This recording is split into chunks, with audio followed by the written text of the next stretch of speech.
We are officially 1 week away from starting flight school. I'm so excited and counting down the days. I have not had any spare time because before you start, they send you all this information that you gotta accomplish or that you should accomplish. It's recommended to do it.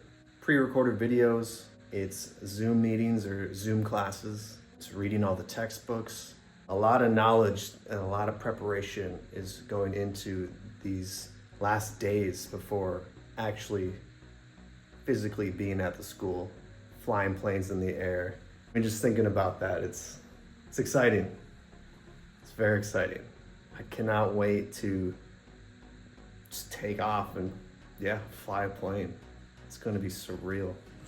Now, there's something not as exciting that I wanna talk to you guys about and honestly just get feedback if I can, or know if anyone else experienced this. It was something that we were not expecting when moving. Our movers, I mean, they basically screwed us over, essentially. Thinking about it, I'm still upset about it because it just happened. In the beginning, when we were looking for movers, looking to move around, like anyone, you call multiple companies. It seems like once you get your phone number or email out there, they start calling you left and right from every direction. Even when you've said yes and signed a contract with a moving company, they still try and get you to work with them. We found a moving company that had 5-star reviews with every customer review, which, thinking about it now, is probably all fake reviews that they made up, because that's not what we experienced. And their price was unbeatable. They were giving us a huge discount. According to them, it was 50% off because they had some special promo going on. Moving from Portland, Oregon to Charlotte, North Carolina, they quoted us at $1,951. That includes them loading everything onto the truck, of course shipping it, driving it there, and then unloading it for us. So all we had to do was just box everything up. I don't know if you can see, but I still got boxes behind me. We're still unpacking. We just had to box everything up, just give them a date to come and get it.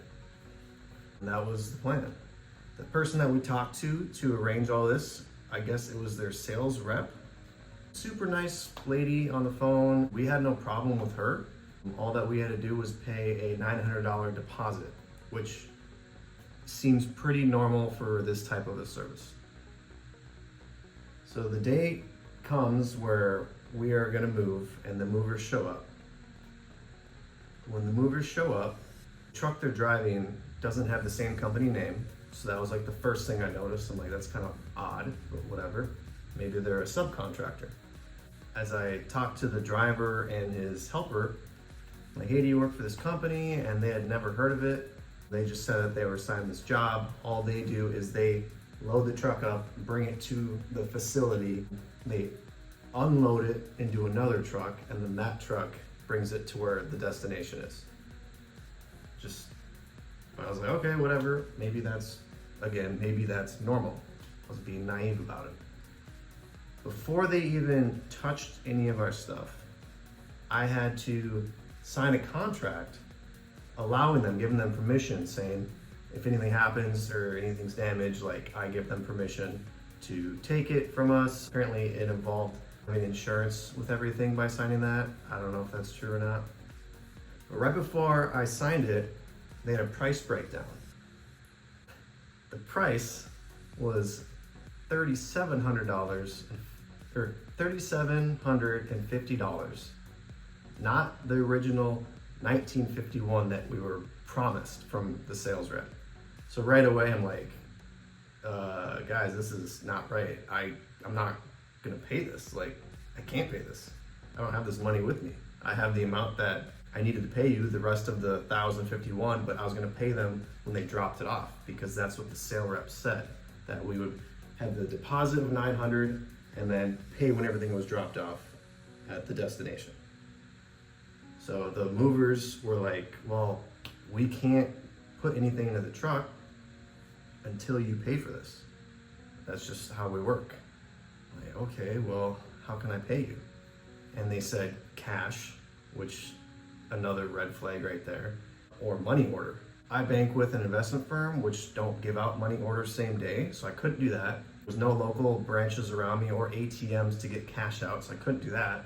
So I had to convince them to Zelle their company. So when I got their company name, put in the phone number, it like didn't pop up as a regular business, which was odd, but I like double checked with the movers and they're like, yeah, that's the right number, that's the right company name. You need to pay $1,400 today before we can get your stuff. It's like, first of all, that's more money than what we're supposed to do. Second of all, I had no option. Like we were leaving that day because we had to get into Charlotte, North Carolina on a specific day. So they were basically putting me against a wall saying either you pay or you don't have your stuff coming with you. Of course, I paid. I only paid them $1,000 because I said that I had a limit on my Zelle account. I just didn't want to pay the full amount because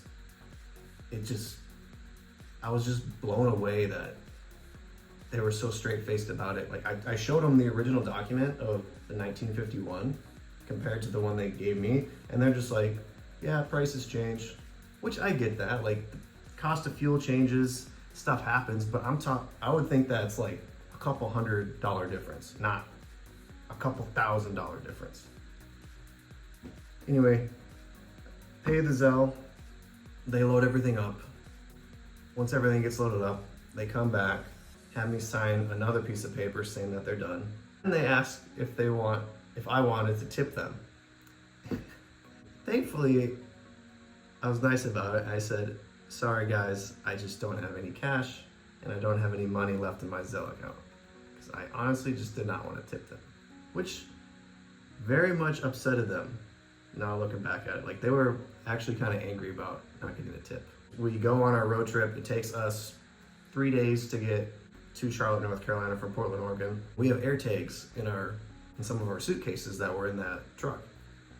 Looking at the location, and it says that it actually went the opposite way. It didn't start traveling east, it went west up into Washington. And we're like, that's kind of odd. Why are they going the opposite direction? Maybe their facility's up there. That's all I could think, is like maybe that's their headquarters. 4 days go by and it still hasn't moved. And we're thinking, well, maybe like our air tags died all of a sudden. So we call the company and they're like, no, it's not shipping yet. We're just looking for a driver and whatnot. And then they reminded us that we have a balance due when they get here. And we were talking to this person, we're like, how come it was such a different price change from 1951 to 37.50? He said the same like nonchalant answer, like, oh, prices change here and there. The quote that you got wasn't real. He literally said it was not a real quote.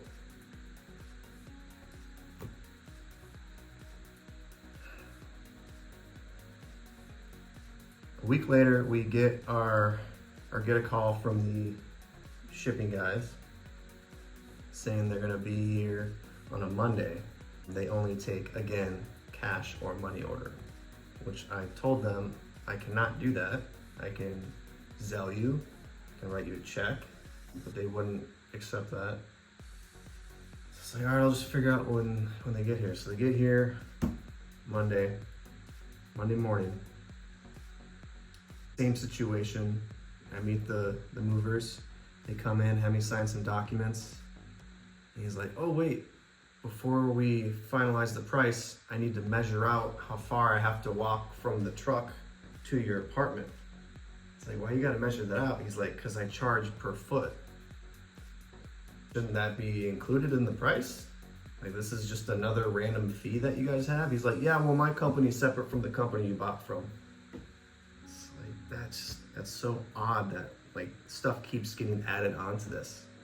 So he charged me another $120 to walk, we're on the first floor, to walk maybe 100 feet from the outside to our apartment through one door, which is ridiculous. I convinced him that I can pay through Zelle. Thankfully, they figured it out. But again, when they gave me the company name and number, it didn't match the sheet I had just signed, didn't match his truck's company name. the whole experience was just frustrating, and I don't want to say like I felt like a victim, but I felt like I was just, what's the word? Just cheated. Honestly, like just in your face, lied to, strongholded, forced in a corner. You have to do this no matter what. We had to pay almost $2,000 more than we expected to get our stuff here. And mind you, we didn't take any furniture. We left all of that to our subleaser back in Portland. So all we had were boxes. That was it. And they were nicely packed. I double taped everything. So all they had to do was move boxes. And we had to pay $37, well, plus 120. So $38.70 in total to have our stuff moved. And it took them like 15 days.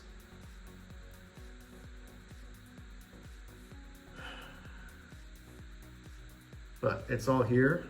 Nothing broke, thankfully. Just like some scratches on some things, which I understand that happens. Yeah, that was our experience.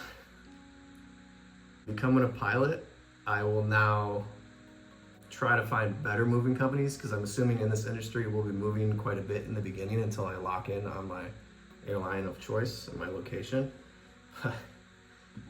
We're gonna definitely do our research on moving companies next time and double check that all those reviews are legit and it is a legitimate company. Yeah. Let me know if you've experienced something like this.